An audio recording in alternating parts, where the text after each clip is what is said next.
Right here's a Casablanca Concentra ceiling fan.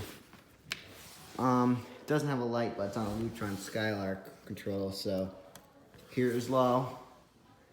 It's in reverse. I don't know why. It should be, in the summertime, it should be in downdraft. Counterclockwise direction. The chain's way high up there, so not gonna do factory speeds. That's about low. Let's go to medium.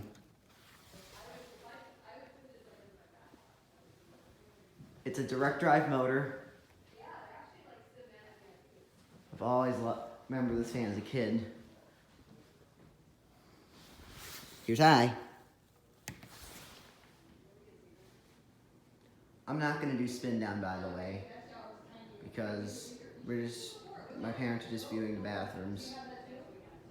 Just moving some air. That will be it. Thanks for watching. Have a good day.